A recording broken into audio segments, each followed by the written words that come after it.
사랑하는 대림교회 성도 여러분, 주님의 이름으로 문안드립니다. 대림교회 당회에서는 지금 코로나19 바이러스 사태가 이제 지역 감염 상태로 들어가면서 심각한 상황에 직면했고, 앞으로 한두 주가 이 바이러스 확산이 계속될지 잡히게 될지를 결정짓는 중요한 고비라고 생각을 합니다. 그래서 이 바이러스의 확산을 방지하기 위해서, 그리고 시민사회의 책무를 다하기 위해서 이번 주부터 2주간 공예배를 온라인을 통한 가정예배로 변환하기로 결정했습니다. 구원받은 성도들이 하나님께 영광을 올려드리기 위해서 모이는 이 예배는 우리 신앙생활의 가장 중요한 본질임을 우리는 너무나도 잘 알고 있습니다. 그래서 우리는 결코 예배를 중단할 수 없습니다. 중단해서는 안 됩니다. 하지만 교회에 대한 반감과 혐오감이 강한 지금 상황에서 교회가 신뢰를 회복하기 위해서는 선제적으로 사회적인 책임을 감당하는 조치를 하는 것이 필요하다고 생각합니다. 누군가는 이럴 때 순교의 각오로 예배에 참석해야 한다고 말하고 그것이 마치 좋은 신앙인 것처럼 말합니다. 그러나 지금은 정반대의 상황입니다. 우리는 지금 극한의 비상사태에 대처하고 있는 것이지, 평소 예배 드릴 때에 온라인을 통해서 예배를 드려도 되는지를 논하고 있는 것이 아닙니다. 저는 평소에 주일에 자리에 함께 모여서 예배를 드려야 한다고 믿습니다. 동시에 평소 때도 주일에 모이는 예배를 넘어서서 흩어지는 예배를 드려야 한다고 생각합니다. 그런 예배를 준비하고 훈련해야 된다고 믿습니다. 주일에 함께 모이되 그것이 교회의 내부적인 일에만 집중하고 거기에 힘을 쏟는 것이 아니라 밖으로 나가고 흩어지는 그러한 삶의 예배가 되도록, 그래서 우리의 일상생활 속에 하나님의 나라를 구현할 수 있는 그런 예배가 필요하다고 믿습니다. 오늘 우리가 진짜로 고민해야 되는 것은 이런 사태로 인해서 주일날 예배 숫자가 얼마나 줄어드느냐, 이런 고민이 아니라고 생각을 합니다. 우리가 드려야 될 진짜 예배가 무엇이고, 이런 심각한 비상 상황 속에서 우리는 그 예배의 개념을 어떻게 실천에 옮겨야 하느냐라고 하는 본질적인 성찰을 해야 한다고 믿습니다. 그런 차원에서 오늘 우리가 온라인으로 함께 예배를 드리는 것은 주일 예배를 중단하는 것이 아닙니다. 형태를 바꿔서 또 다른 예배를 드리려고 애를 쓰는 것입니다. 그런 차원에서 혼자만 영상을 보고 예배 드렸다고 생각하지 마시길 바랍니다. 함께 예배를 드릴 수 있는 가족이 있다면 2명 이상 함께 모여서 성경을 읽고 또 찬양도 하고 영상 설교를 함께 보고, 그리고 생각을 함께 나누고 찬양도 하고 또 기도 제목을 놓고 함께 기도할 수 있는 그런 예배로 함께 할 수 있기를 바랍니다. 그런 예배 가운데 우리의 주님의 임재를 우리가 경험할 수 있기를 기도하겠습니다. 더 나아가서 우리 성도들 가운데 마스크와 생필품 같은 것들이 부족한 성도들이 없는지를 돌아보고, 그리고 또 동시에 우리의 지역 공동체를 같은 방식으로 돌아볼 수 있게 된다면 우리 주님이 기뻐하시는 섬김을 우리가 할 수 있게 될 것입니다. 이 모든 시간이 지나면 성도로서 누려야 될 하나님과의 친밀함이 더욱더 깊어지게 될 것이고, 우리가 한자리에 모여서 공예배를 다시 드리게 될 때에 우리는 한층 더 성숙한 모습으로 잔치와 같은 예배를 드릴 수 있게 될 것이라고 믿습니다. 그래서 이렇게 우리 당회에서는 공고를 드립니다. 코로나19 바이러스 확산을 막기 위한 국가적 위기관리 차원에서 아래와 같이 예배 안내를 드립니다. 3월 1일 주일부터 14일 토요일까지 주일 예배, 새벽 예배, 수요 예배 등 공예배를 온라인을 통한 가정 예배 형태로 변환합니다. 주일에는 별도로 제공되는 설교 영상과 비전 빌리지 각 부서에서 제공하는 가정 예배지를 활용해서 가정에서 예배를 드려 주시기를 바랍니다. 관련 자료는 교회 홈페이지나 또 교회 공식 밴드, 또 페이스북, 또 카톡을 통해서 주일 오전에 확인하실 수 있습니다. 또한 이 기간 동안에 우리가 모이지 않는다는 것이 아무것도 안 하는 것이 아니라 우리의 개인의 영성을 강화하는 것이 필요하다고 생각합니다. 그래서 공동체 성경 읽기를 시작하겠습니다. 3월 2일 월요일부터 매일 아침 교회 홈페이지와 밴드를 통해서 영상을 올려드리게 될 텐데, 각자의 공간에서 하루 20분씩 시간을 할애해서 공동체 성경 읽기에 동참해 주시기를 바랍니다. 이렇게 함으로써 우리 개인의 영성, 경건 생활에 더욱 힘써 주시기를 부탁을 드립니다. 지금은 영육 간의 강건함이 필요한 시기입니다. 지금의 어려운 상황을 잘 극복해 나갈 수 있도록 우리 성도 여러분들의 많은 기도와 협력을 부탁드립니다. 먼저 우리가 다음 주 월요일부터 함께 참여하게 될 공동체 성경 읽기에 대한 영상을 함께 시청하도록 하겠습니다. 매년 성도의 새해 목표가 되고 나는 성경 통독. 혼자서 성경을 완독하는 것이 사실 쉽지가 않습니다. 하루 20분 공동체 성경 읽기는 모든 성도가 하나님의 말씀을 통해 은혜를 누리기를 바라며 여러분의 성경 읽기에 함께 하겠습니다. 그것은 바람이 지나가면 없어지나니 곧 나의 평안을 너희에게 주노라. 내 손으로 하는 모든 일에 복을 주시리니 땅의 모든 끝이 하나님을 경외하리로다. 드라마 바이블의 현장감 넘치는 음성 위에 아름다운 일러스트를 더했습니다. 화면과 음성에 집중하여 말씀을 읽어나가면 1년 뒤 성경 통독의 목표를 이룬 것뿐만 아니라 말씀을 통해 성도의 삶이 변화되는 기쁨을 누리게 될 것입니다.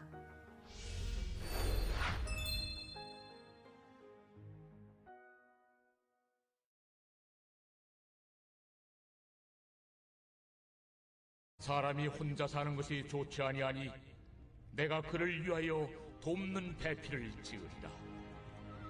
여호와 하나님이 흙으로 각종 들짐승과 공중에 각종 새를 지으시고 아담이 무엇이라고 부르나 보시려고 그것들을 그에게로 이끌어 가시니 아담이 각 생물을 부르는 것이 곧 그 이름이 되었더라.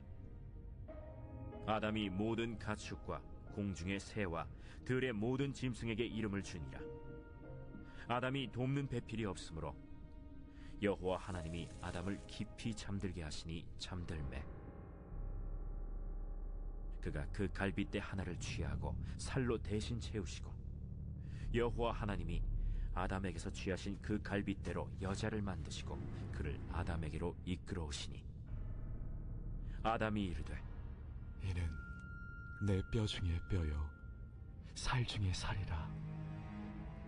이것을 남자에게서 취하였은즉 여자라 부르리라. 이러므로 남자가 부모를 떠나 그의 아내와 합하여 둘이 한 몸을 이룰지로다. 아담과 그의 아내 두 사람이 벌거벗었으나 부끄러워하지 아니하니라. 창세기는 기원을 다루고 있습니다. 우주의 기원, 인류의 기원, 죄의 기원, 구원의 기원, 그리고 언약의 기원, 족장들의 기원, 하나님이 선택하신 백성들의 기원, 이런 시작을 다 보여주고 있습니다. 인류 역사상 처음으로 일어났던 여러 가지 일들로 가득한 것이 창세기입니다. 오늘 우리가 함께 읽은 이 본문에는 인류 최초의 마취 수술이 진행이 되고 또 인간 처음 노래가 기록이 되고 또 아내에게 바치는 노래와 더불어 최초의 혼인이 기록되어 있습니다. 오늘 본문 21절에 보면 여호와 하나님이 아담을 깊이 잠들게 하시니 잠들매 그가 그 갈빗대 하나로 취하고 살로 대신 채우시고 여호와 하나님이 아담에게서 취하신 그 갈빗대로 여자를 만드시고 그를 아담에게로 이끌어 오시니라고 기록을 하고 있습니다. 아마 아담이 모든 동물들의 이름을 지어주느라 바빴을 것입니다. 피곤해졌을 것입니다. 아담이 잠시 휴식을 취했습니다. 엄격하게 말하면 아담이 쉰 것이 아니라 하나님께서 아담을 잠들게 하신 것입니다. 그런데 잠에서 깨어난 아담은 자기 앞으로 다가오는 아주 이상한 동물을 보게 됩니다. 지금까지 이름을 지어준 것과는 전혀 다른 종류입니다. 아담의 가슴이 뛰기 시작하고 눈빛이 빛나기 시작하고 온몸에 이상한 감각을 느끼기 시작을 합니다. 바로 하나님이 주신 여자였습니다. 하나님께서 여자를 창조하시고 아담에게 짝지어 주신 것은 창조사역의 절정이었습니다. 이 귀한 존재가 어떻게 창조되었는지 21절 말씀을 보십시오. 하나님 여호와 하나님이 아담을 깊이 잠들게 하시니 잠들매 그가 갈빗대 하나를 취하고 살로 대신 채우시고, 하나님은 아담의 고독에 공감하셨습니다. 그래서 아담을 깊이 잠들게 하신 후에 그의 갈빗대를 취하여 여자를 만들어 주셨습니다. 소위 인류 최초의 마취 수술이 이루어진 거죠. 하와의 탄생에는 아담의 희생이 있었기에 하와의 존재가 그렇게 값진 존재가 되지 않았을까 이렇게 생각합니다. 아담의 갈빗대로 하와를 만들었다고 증언하기 때문에 그렇습니다. 근데 오늘 많은 성경학자들이 이 갈빗대라고 하는 말이 원래 원문이 의미하고 있는 것은 갈빗대라는 말이 아니라 옆면, 사이드라고 하는 뜻이라고 말을 합니다. 근데 이것이 성경에 자주 등장을 하면서 갈빗대로 해석되는 것이 오늘의 본문입니다. 그러니까 정확하게 이야기하면 갈빗대를 취했다라고 하는 말이라기보다는 옆에서 뭔가를 빼내었다, 그래서 그것으로 여자를 만들었다라고 하는 말씀입니다. 우리가 고독한 상황을 이야기할 때 옆구리가 시리다라고 하는 이야기를 하지 않습니까? 아마 이런 그 아담의 그 옆에서 뭔가를 빼내어서 하와를 창조했기 때문에 이런 표현을 하고 있지 않나 생각을 합니다. 한 성경학자는 이렇게 설명을 했습니다. 그래서 아담은 누군가를 끊임없이 필요로 한다. 곁에 누군가가 있지 않고서는 고독할 수밖에 없는 인간의 모습을 표현한 해석이라고 생각을 합니다. 하나님께서는 이런 고독한 아담을 위해서 돕는 배필을 지으셨습니다. 학자들이 이런 재밌는 이야기를 합니다. 하나님께서 왜 아담의 머리나 발꿈치가 아닌 가슴에서 무언가를 취해서 여자를 창조하셨을까? 남자의 머리에서 취하지 않은 것은 여자가 남자를 억누르는 일이 없게 하기 위해서이며, 발에서 취하지 않은 것은 여자가 남자에 의해서 짓밟히는 일이 없게 하기 위해서이고, 가슴에서 취하신 것은 남자와 여자가 동등하며 여자는 남자의 어깨 아래에서 그의 보호를 받으며 가슴 곁에 있어 사랑을 하기 위해서다라고 하는 이야기를 하기도 했습니다. 아담의 신체 한 부위로 만들어진 하와는 피조물들 중에 처음으로 살아있는 생명체로부터 창조된 존재입니다. 하와의 창조는 아담을 포함한 모든 피조물들의 창조 방식과는 차별화된, 구별된 것이었습니다. 남자와 짐승들은 흙으로 빚어졌지만 하와는 아담의 갈빗대로 만들어졌습니다. 이것은 남자와 여자의 뗄래야 뗄 수 없는 특별한 관계를 의미한다고 볼 수 있습니다. 남자의 가장 소중한 곳에서 채취한 재료로 특별하게 빚어진 여자, 이 여자는 남자의 가장 가까운 곳에서 그와 함께 해야 되는 것을 말하고 있습니다. 근데 하나님께서 여자를 지으시고 아담에게 이끌고 가셨습니다. 22절에 보니까 여호와 하나님이 아담에게서 취하신 그 갈빗대로 여자를 만드시고 그를 아담에게로 이끌어 오시니, 여기 마치 결혼식에서 아버지가 신부의 손을 붙잡고 결혼식장에 입장하는 것처럼 잠에서 깨어난 아담에게 하나님께서 이 여자를 데리고 오셨습니다. 이 여자는 남자에게 주신 최고의 선물입니다. 아담도 이런 사실을 잘 알고 있었기 때문에 그 여자를 처음 보는 순간 서슴없이 사랑을 고백합니다. 뭐라고 고백했습니까? 내 뼈 중에 뼈, 살 중에 살이라고 하는 짤막한 노래를 부릅니다.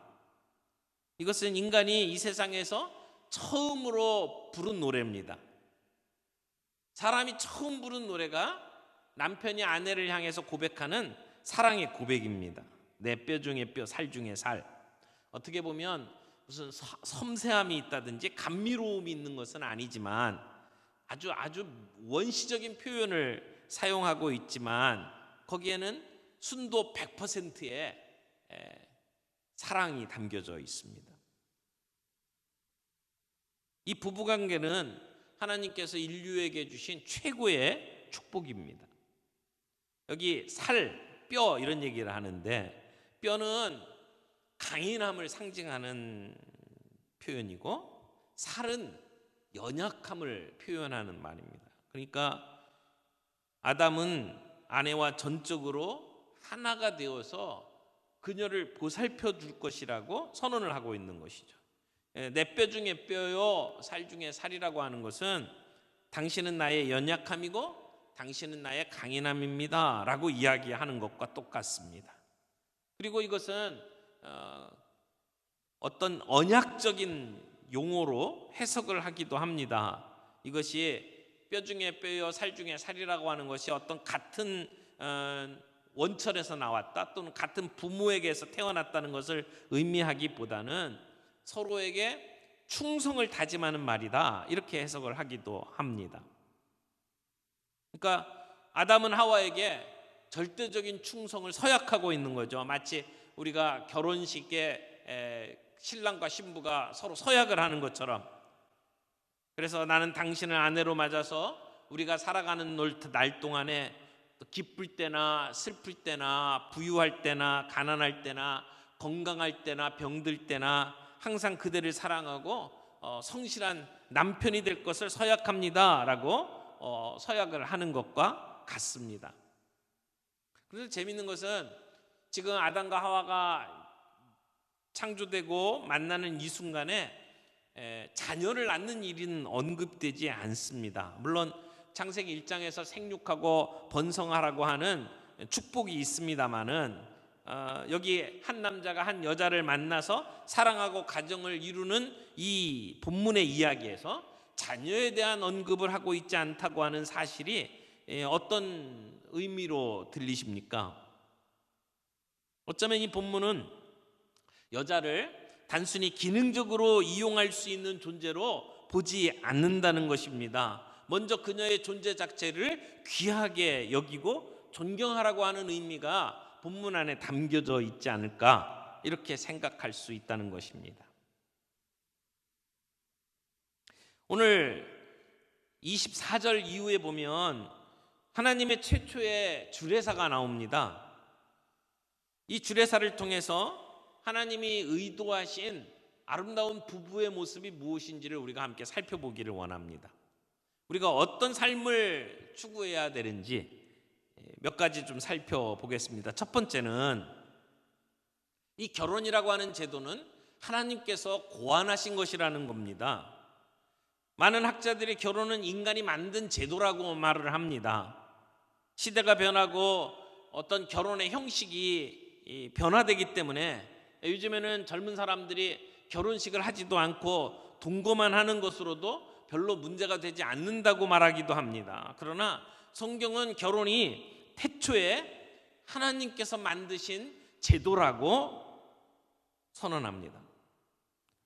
진화하는 것이 아니라, 변하는 것이 아니라 변하지 않는 어떤 원칙 이외에 세워져 있는 것이라는 것입니다. 열역학의 법칙, 중력의 법칙과 같이 창조 때부터 결혼과 가족의 원칙이 있었습니다. 교회는 그 원칙 위에 결혼관을 세워야 합니다. 결혼, 가정이라고 하는 것은 하나님께서 교회와 함께 직접 세우신 제도입니다. 하나님께서는 사람이 혼자 사는 것을 좋지 않게 보셨습니다. 18절 말씀 보십시오. 여호와 하나님이 이르시되 사람이 혼자 사는 것이 좋지 아니하니 내가 그를 위하여 돕는 배필을 지으리라 하시니라. 사람이 홀로 있는 것이 좋지 않다라고 말씀을 하셨어요. 우리 인간은 공동체 생활을 해야 된다는 것입니다. 공동체 생활의 가장 기본 단위가 남자가 부모를 떠나 여자와 한 몸을 이루는 결혼입니다. 결혼은 인간 공동체의 가장 기본적인 형식으로 자리를 잡았습니다. 독일 신학자인 베스터만이라고 하는 사람이 이런 말을 한 적이 있습니다. 한때 교회에서 오랫동안 남녀의 결합 자체를 죄로 낙인 찍었던 것은 큰 손실이 아닐 수 없다. 장차 인간이 함께 살아가는 데 있어서 많은 것들은 결혼에 대한 이 분명한 성경 말씀들이 온 인류의 공동체의 기본 형식으로서 진지하게 받아들여지는 데 달려있다. 이렇게 이야기를 했어요. 사랑하는 성도 여러분, 하나님은 결혼을 고안하셨습니다.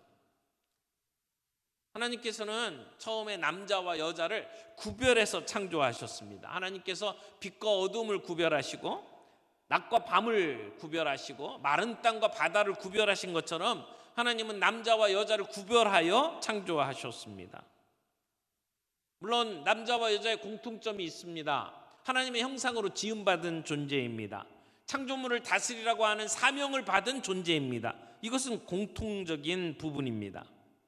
그러나 차이가 있습니다. 하나님은 남자와 여자를 구별해서 창조하셨습니다. 남자는 남자답게, 여자는 여자답게 창조하셨습니다.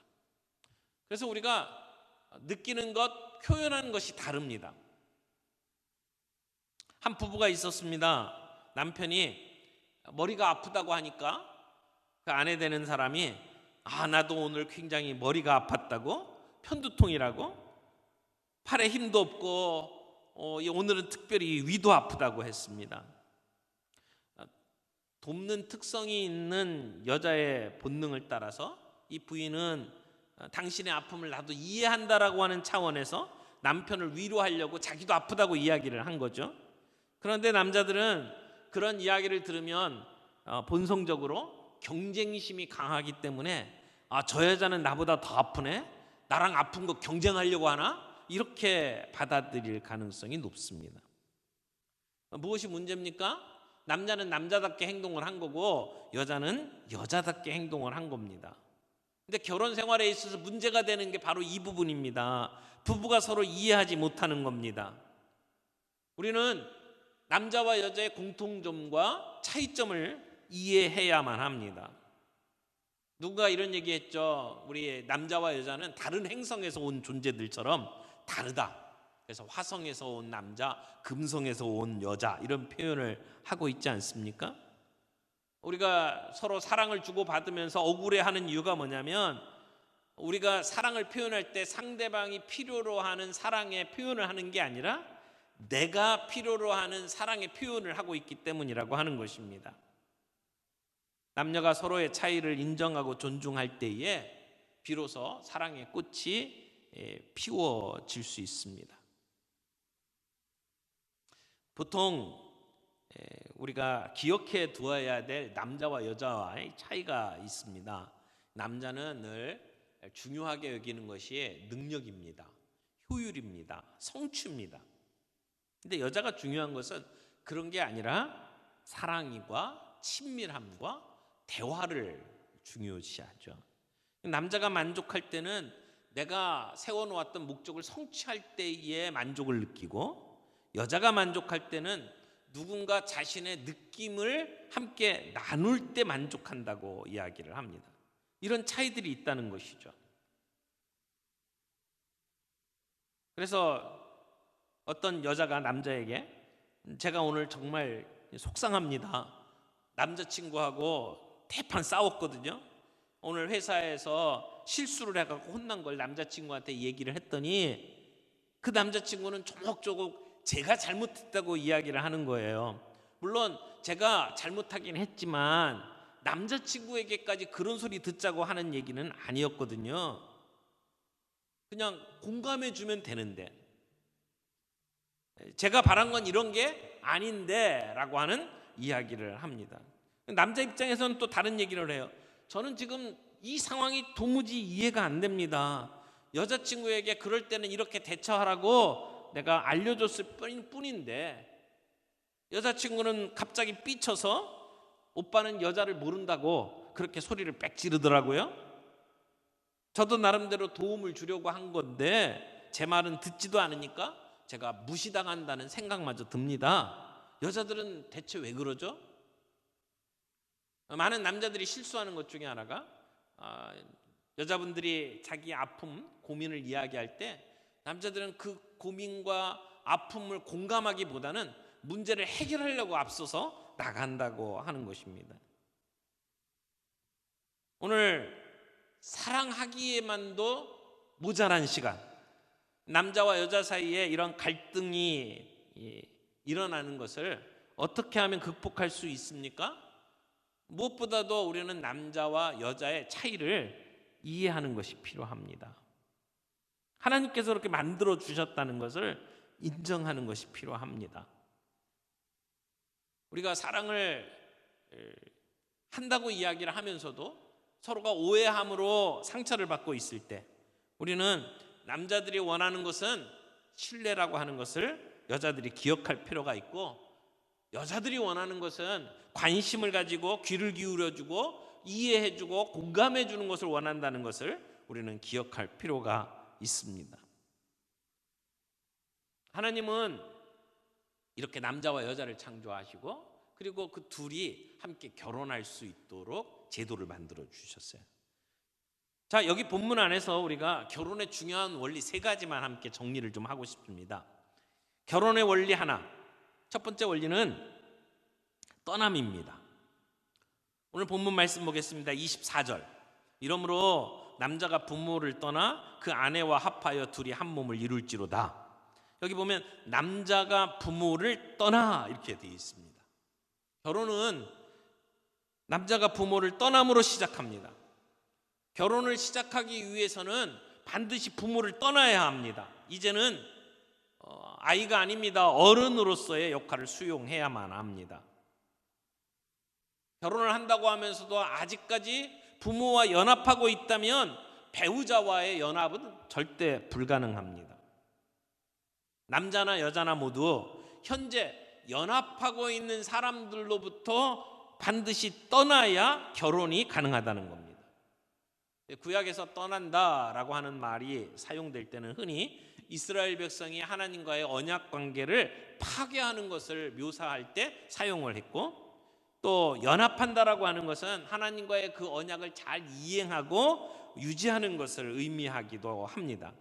그래서 그런 맥락에서 여기 부모를 떠나서 아내와 연합한다라고 하는 것은 지금까지 부모에게 하던 충성을 이제는 정리하고 아내에게 충성을 맹세하는 행위를 의미한다고 말할 수 있습니다. 결혼 관계는 남편과 아내와의 관계가 지금까지 가지고 있었던 부모와 자식과의 관계보다 우선하게 되는 것을 의미합니다. 물론 우리는 언제든지 어느 누군가의 부모의 자식입니다. 그러나 우리에게 가장 중요한 관계 또는 가장 우선적으로 해야 될 연합은 피를 낳는 부모나 형제가 아니라 결혼하게 되는 배우자라고 하는 사실을 성경은 오늘 우리에게 이야기를 하는 것입니다. 결혼하기 전까지는 남자와 여자가 어느 정도 부모님께 의존하고 있었습니다. 그러나 결혼하는 순간 그들은 스스로 책임을 져야만 합니다. 스스로 책임을 진다는 말은 다음과 같은 뜻입니다. 누군가의 영향, 지배, 결정에서 자유로운, 자기 자신 혹은 자신의 능력, 판단만을 의지하는, 특별히 재정적으로 다른 사람에게 의존하지 않는 그런 자율적인 것을 의미합니다. 문제가 생길 때마다 부모에게 쫓아가 가지고 문제를 내어놓고 의논하는 것은 배우자에 대한 충성을 깨는 것입니다. 부부가 문제가 생기면 부부가 함께 머리를 맞대고 이 문제를 해결해야 합니다. 그래도 안 되면 평소 존경하는 멘토나 선생님들을 찾아가서 의논하시기를 바랍니다. 결혼을 하다 보면 문제가 생길 수밖에 없습니다. 문제가 발생하는 것을 피할 수는 없습니다. 확실한 것은 우리들의 앞날에 문제가 있다라는 것입니다. 그런데 이 문제는 오히려 우리의 관계들을 견고하게 뿌리를 내릴 수 있도록 해주는 비옥한 땅과 같습니다. 과거에 부모님의 권위하에 있을 때하고는 다르게 결혼을 하면 우리는 부모에게서 독립해야 합니다. 삶의 문제가 발생할 때 부모가 주는 안정감, 보호 밑에 계속 머물러 있으면 안 된다는 것입니다. 결혼은 희생이 필요합니다.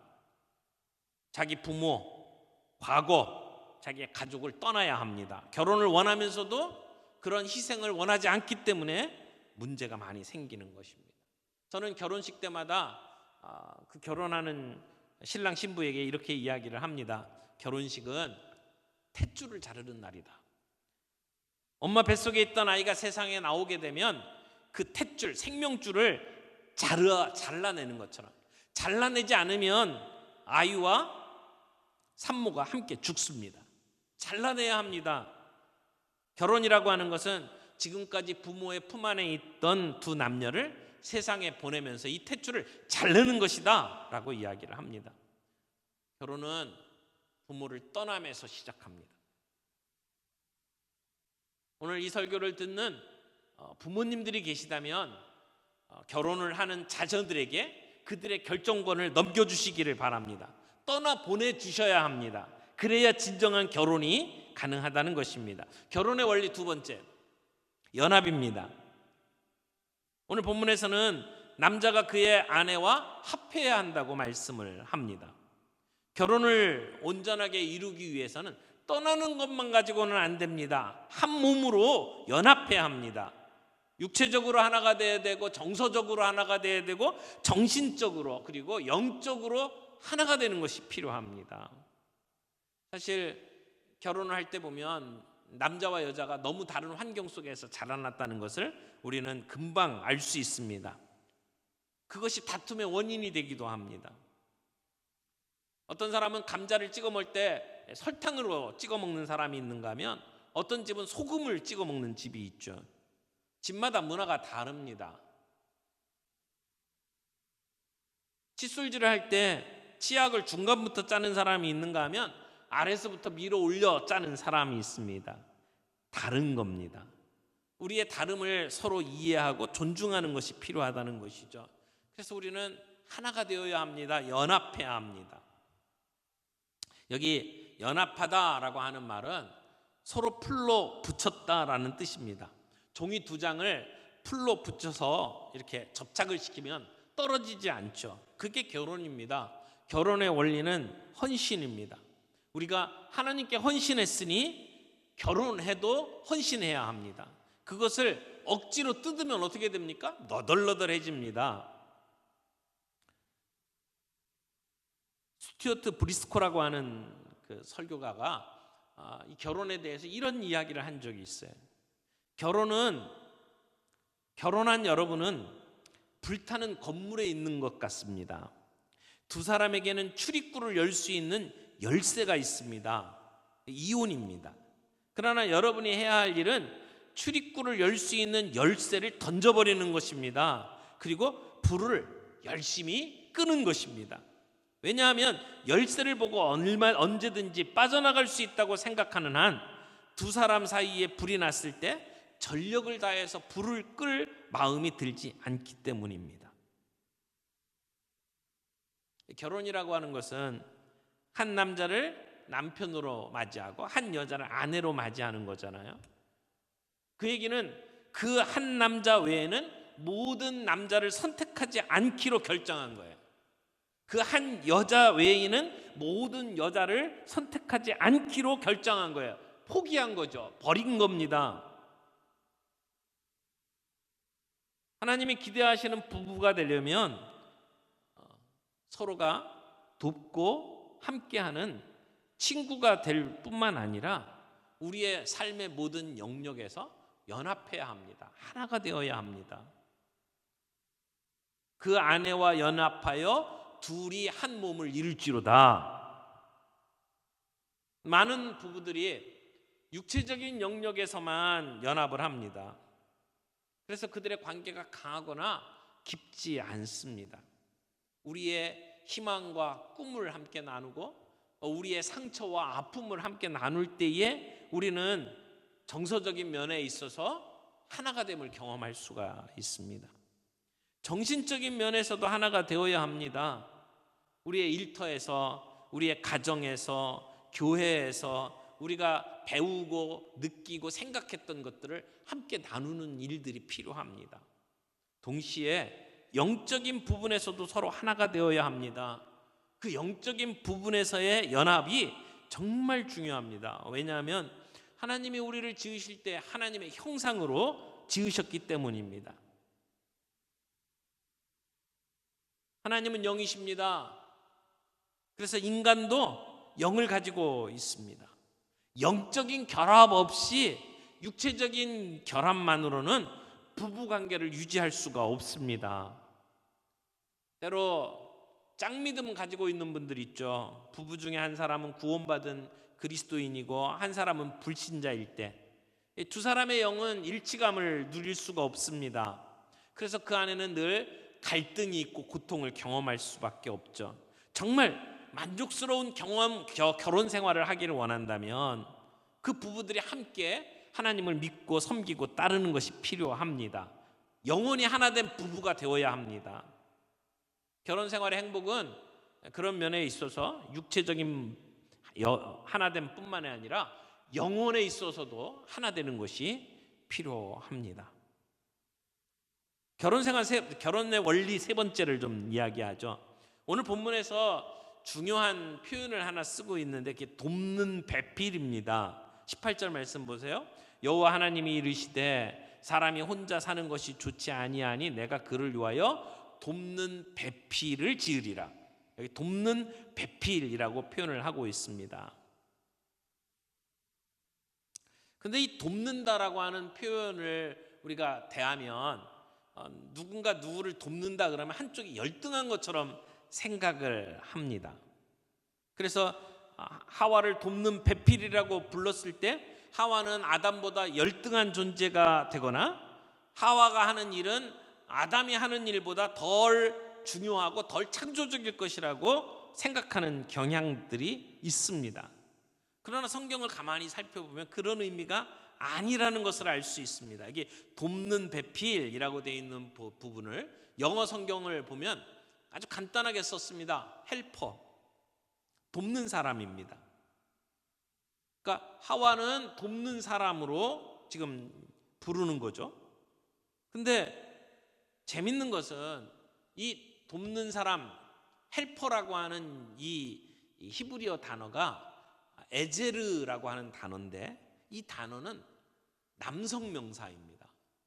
히브리어에는 명사가 남성, 여성이 있는데 이 에제르라고 하는 돕는 사람이라고 하는 명사가 남성 명사예요. 그러니까 가만히 따져보면 돕는 사람이라고 하는 것은 하와뿐만이 아니에요. 아담에게도 해당되는 단어라는 것을 알 수가 있습니다. 근데 또 재미있는 것은 이 돕는 배필이라고 번역된 이 히브리어 에제르가 구약의 다른 곳에서는 하나님을 가리키는 말로 쓰였습니다. 시편 54편 5절 4절에도 하나님은 나를 돕는 이시며, 또 시편 30편 10절에서도 여호와여 나를 돕는 자가 되소서, 또 시편 46편 1절에 이렇게 이야기합니다. 하나님은 우리의 피난처시요 힘이시니 환난 중에 만날 큰 도움이시라. 여기 에제르라는 단어가 또 쓰였어요. 하나님은 우리를 도우시는 분이다. 여러분, 돕는 사람이 약한 사람이 아닙니다. 하나님은 결코 약한 분이 아닙니다. 진실로 강한 사람이 남을 도울 수가 있습니다. 부부가 어떻게 서로를 도울 수 있을까요? 이 돕는다고 하는 것은 한쪽이 열등하다는 것을 의미하는 게 아니라고 말씀을 드렸죠. 최소한 아담과 하와는 같은 위치에 놓여 있는 존재라고 하는 것입니다.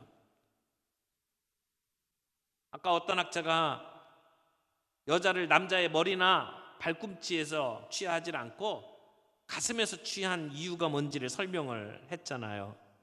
가슴에서 취한 것은 남자와 여자가 동등한 것이다. 그래서 여자가 남자의 어깨 아래서 보호를 받고 가슴 곁에서 서로 사랑을 받게 하기 위해서다라고 매튜 헨리라고 하는 성경학자가 이야기를 했습니다마는, 여기 돕는 배필이라는 것도 같은 의미로서 우리는 받아들일 필요가 있다라고 하는 것입니다. 부부는 상대방을 서로 돕는 사람입니다. 상대방을 존중할 때 부부는 서로 도울 수가 있습니다. 나를 위해서 존재하는 것이 아니라 그를 위해서 존재할 때 하나님이 원하시는 가정을 이룰 수가 있다는 것입니다. 근데 부부간의 비극은 어디에서 시작합니까? 상대방을 위해서 사는 것이 아니라 나만을 위해서 살려고 할 때 시작이 됩니다. 이런 이기심이야말로 가정 불행의 시작입니다. 비극의 씨앗입니다. 그럼 어떻게 하면 우리가 정말 하나님이 원하시는 부부가 될 수 있을까요? 해답은 하나입니다. 나를 위해서가 아니라 상대방을 위해서 돕는 자로, 섬기는 자로 살아가는 것입니다. 그럴 때 서로에게서는 없어서는 안 될 함께하는 부부가 될 수 있다는 것입니다. 예전에 저 어렸을 때 부흥회 강사님들이 종종 천국과 지옥 이야기하면서 이런 얘기를 한 적이 있어요.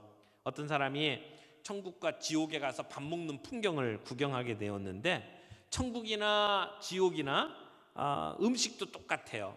그리고 굉장히 긴 젓가락을 가지고 함께 식사를 하도록 되어 있었답니다. 근데 드디어 밥을 먹기 시작을 하자 천국과 지옥의 차이가 나타났다고 말을 합니다.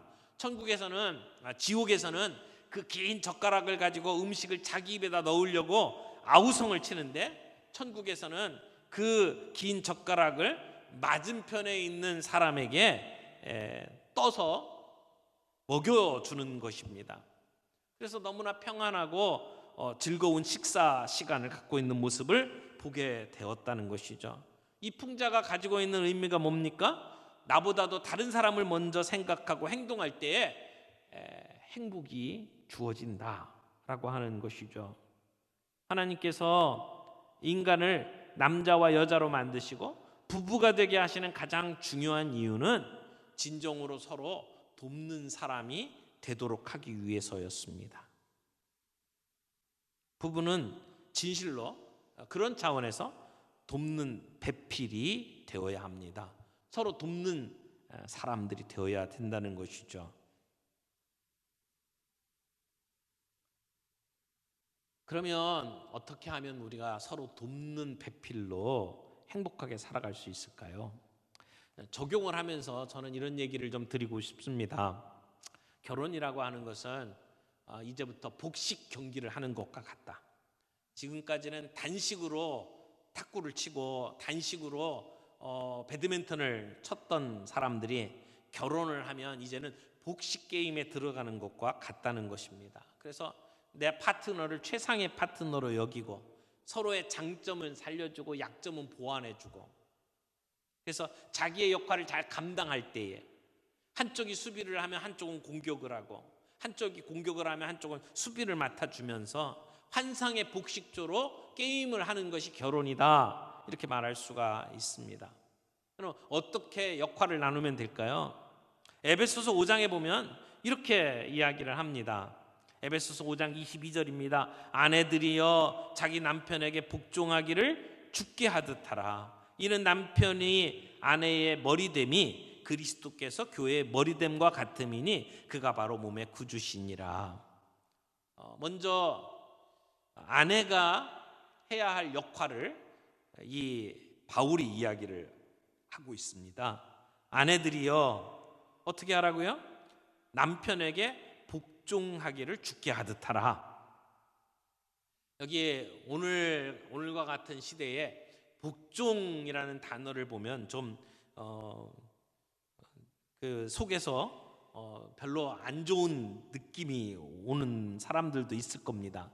그런데 여기에 나오는 이 복종이라고 하는 말을 현대적인 용어로 바꾸면 존경이라고 말할 수 있습니다.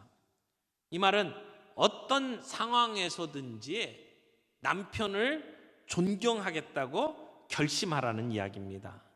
여러분, 사회에서 아무리 지위가 높다 할지라도 가까이에 있는 아내로부터 무시당하면, 비판만 당하면 그 남자는 불행해질 수밖에 없습니다.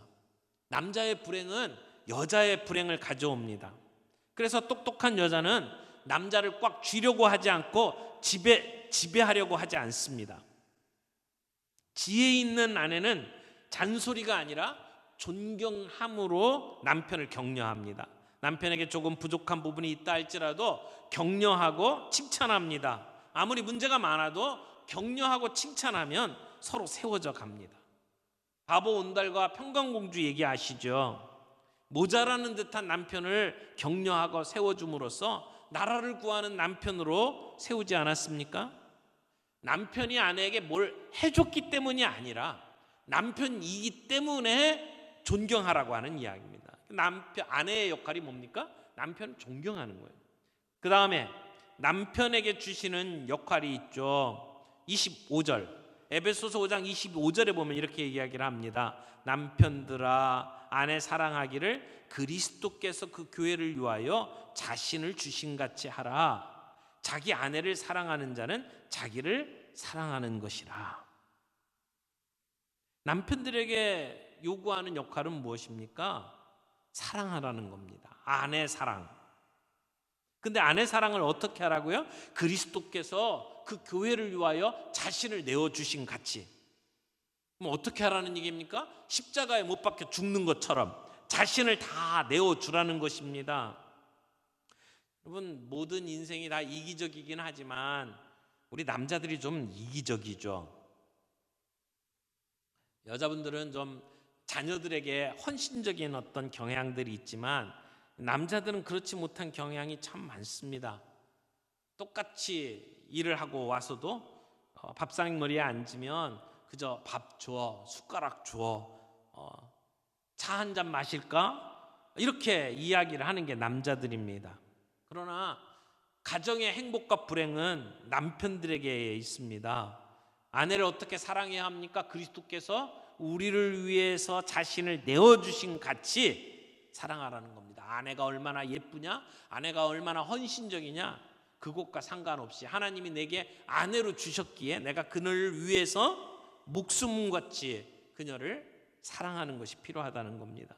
남편은 아내를 사랑하고 아내는 남편을 존경하고 그 역할을 잘 감당하면 돕는 배필로 잘 살아갈 수가 있습니다. 상대방이 나에게 어떻게 해주느냐 관계없이 내 역할을 먼저 제대로 하는 겁니다. 근데 문제는 내 역할을 집중하지 않고 자꾸 상대방에게 그런 역할을 요구를 하는 거죠. 그건 악순환만 계속 반복될 뿐입니다. 오늘 이 본문을 통해서 계속 부부 얘기를 했습니다. 그러면 결혼하지 않고 혼자 살면서 그리스도인으로 살아가는 사람, 그러면 그분들은 영혼의 일치를 경험하거나 행복해질 수 없다는 말인가? 그렇지 않습니다. 사도 바울은 신약 성경에서 꼭 결혼만이 인생의 의미를 부여하는 것은 아니라고 말씀을 했습니다. 고린도서 전서 7장을 보게 되면 우리가 어떤 연으로 혼자가 되었든지 간에 그것을 그리스도를 위해서 살아가는 기회로 삼으라고 바울은 이야기를 하는 겁니다. 어떤 면에서는 혼자 사는 것이 더 좋은 삶이 될 수 있다고 바울은 이야기를 합니다. 예수님께서 우리의 신랑이 되심으로 그분께 헌신하는 삶을 산다면 혼자 사는 것이 반드시 불행한 것은 아니라는 것입니다. 왜냐하면 인간은 육체 이상의 존재이기 때문입니다. 영혼의 충만함으로 육체의 고독을 극복하고 진정한 의미 있는 삶, 행복한 삶을 누릴 수 있기 때문에 그렇습니다. 열쇠는 그리스도에게 있습니다. 그리스도가 우리 가정의 주인이 되셨다면 그 부부 생활은 창조 당시 에덴 동산의 부부와 같이 서로 돕고 서로 섬기고 영과 육이 하나 되는 삶을 경험을 할 수가 있을 것입니다. 마무리하겠습니다. 결혼은 하나님이 고안하신 제도입니다. 사람이 만든 게 아닙니다. 하나님이 디자인하신 대로 결혼 생활을 할 때 우리는 행복해질 수 있습니다.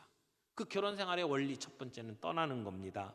결혼을 시작하기 위해서는 반드시 부모를 떠나야 합니다. 결혼은 희생이 필요합니다. 떠나는 희생이요. 결혼을 원하면서도 희생을 원하지 않기 때문에 오늘 우리 안에 많은 문제들이 생기는 것을 봅니다. 결혼은 부모를 떠나는 데서 시작합니다. 두 번째, 결혼의 원리, 연합입니다. 모든 삶의 영역에서 하나가 되어야 합니다. 우리의 육체적인 연합, 정서적인 연합, 그리고 정신적인 연합, 그리고 무엇보다도 영적인 면에서 하나가 되는 것이 필요합니다. 우리의 희망과 꿈을, 우리의 실망과 우리의 상처를 함께 나눔으로 하나가 되기를 바랍니다. 믿음 안에서 하나가 되기를 바랍니다. 그때 우리는 행복한 결혼 생활을 누릴 수가 있습니다. 세 번째, 결혼 생활의 원리는 돕는 배필입니다. 우리가 에제르라고 하는 단어를 함께 말씀을 드렸습니다. 나를 위해서가 아니라 참으로 배우자를 위해서 돕는 자로 살아가는 것이 필요합니다. 그럴 때 서로의 삶에 없어서는 안 될 귀한 부부로 우리가 살아가게 될 것입니다. 남편은 남편으로서의 역할, 아내는 아내로서의 역할을 함으로, 그래서 아내는 남편을 존경하기로 결심하고 아내는 남편을 존경하기로 결심하고 남편은 아내를 자기의 목숨을 내어주면서 사랑하기로 결심하고, 어떻게 해요? 예수님이 자신을 내어준 같이 아내를 사랑하기로 결심하고 그런 역할들을 결심하면서 살아갈 때 우리는 돕는 배필로서 아름답고 멋진 부부 관계를 이루어갈 수 있다고 믿습니다. 우리 같이 기도하겠습니다. 사랑의 하나님, 남자와 여자로 창조하신 우리 하나님, 우리가 서로 다름을 이해하게 하시고 서로 존중함으로 우리의 관계 속에 사랑의 꽃이 필 수 있도록 주여 은혜를 베풀어 주시기를 원합니다. 결혼은 부모를 떠나면서 시작되는 것을 배웠습니다. 부모에게 하던 충성을 정리하고 아내에게 충성하는 부부가 되게 해 주시기를 원합니다. 엄마 뱃속에 있던 아이가 세상에 나오면서 탯줄을 자르는 것처럼 부모를 떠나 독립적인 결혼 생활을 이루어 갈 수 있는 가정이 되게 해 주옵소서. 하나님, 삶의 모든 영역에서 하나가 되게 해 주옵소서. 육체적으로, 정서적으로, 정신적으로, 그리고 영적으로 하나가 되는 은혜를 주시기를 원합니다. 하나님, 우리가 돕는 배필로 살아가기를 원합니다. 한쪽이 다른 한쪽을 억누르거나 짓밟히지 않도록 도와주시옵시고 동등한 자리에서 서로 존경하며 사랑하며 자기의 역할을 감당하는 부부가 되게 해 주옵소서. 남편은 아내를 사랑하며 아내는 남편을 존경하며 각자의 역할을 먼저 잘 감당함으로 말미암아 우리의 가정이 하나님이 디자인한 아름다운 그 행복을 누릴 수 있도록 주여 도와주시기를 원합니다. 하나님, 우리가 결혼을 했든지 안 했든지 우리의 삶의 열쇠가 우리 그리스도께 있음을 잊지 않게 하시고 진정으로 의미 있는 삶, 행복과 하나님이 주신 그 기쁨을 누리며 살아가는 그러한 가정이 되게 해 주옵소서. 하나님, 이 시간에 우리가 하나님이 베풀어 주신 은혜에 감사하며 하나님 앞에 우리의 물질을 따로 떼어 헌금하기를 원합니다.